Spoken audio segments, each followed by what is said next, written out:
declared that defensive measures are being taken in the case the country suffers a military attack by the United States Empire in a session that was held in honor of former Chilean President Salvador Allende.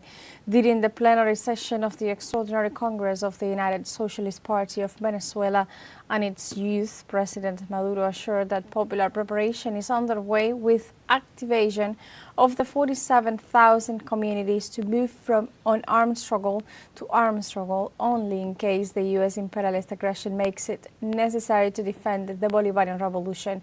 President Maduro emphasized that this position is a response to the continuous threats, illegal sanctions and aggressions promoted by Trump's government, which seek to undermine the political and economic stability of the country.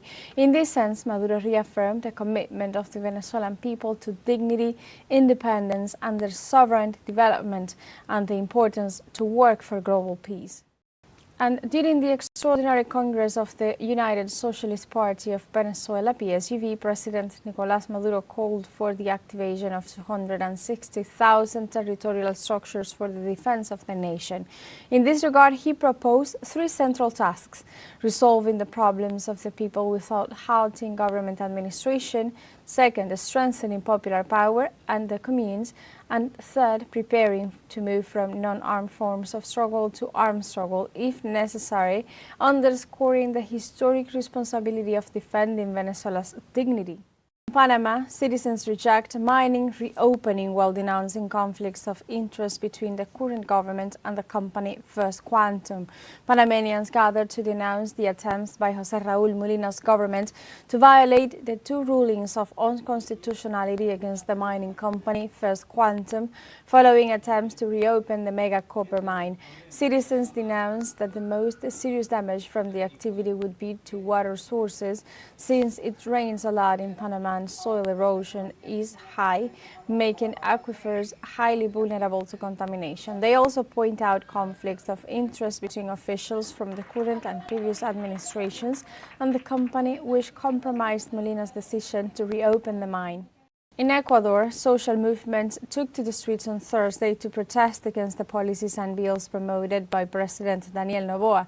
Various social organizations organized the National March to show that they are against privatizing strategic state assets and undermining labor rights. The protesters also demand the repeal of the public-private partnership law and the public expenditure rationalization law, as these initiatives are covered for privatizing vital sectors. The day of action shows that the Ecuadorian people are organized and alert, ready to defend their sovereignty and their achievements. The crossbow is strong and the message is clear. They will not allow their rights to be rolled back by the neoliberal actions of the head of state. In this context, Ecuadorian security forces repressed on protest against the neoliberal policies and destabilization of Daniel Noboa's government. While demanding the president's resignation, protesters marched toward the center of Quito, where they were attacked by police, leading to violent clashes. According to witnesses, the police used sound bombs and tear gas to disperse the protests while using their shields against the citizens. The protesters continued their demonstrations and blamed the president for the growing insecurity plaguing the country, in addition to the electricity crisis and economic recession. Let's go to Argentina. After President Javier Milei vetoed both the university funding and the pediatric emergency law, the educational community, together with health workers, have announced a national strike for Friday. The striking workers warned that a third federal mobilization is being prepared in front of the National Congress, while the deputies are getting ready to debate and repeal the presidential vetoes. For their part, the authorities of the University of Buenos Aires and the National Inter-University Council rejected the measures of the Argentine president and warned about the seriousness of the budgetary situation. In only 2 days, President Milei vetoed bills granting funds for public universities and children's hospitals, arguing they went against fiscal balance. Now we go to Brazil, where Supreme Court has sentenced former President Jair Bolsonaro to 27 years and 3 months in prison for plotting a military coup.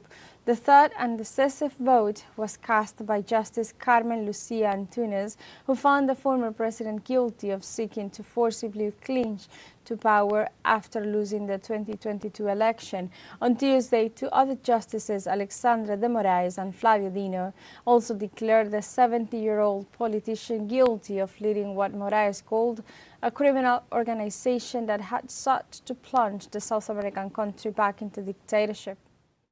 In Venezuela, President Nicolás Maduro declared that defensive measures are being taken in the case the country suffers a military attack by the United States empire in a session that was held in honor of former Chilean President Salvador Allende during the plenary session of the Extraordinary Congress of the United Socialist Party of Venezuela.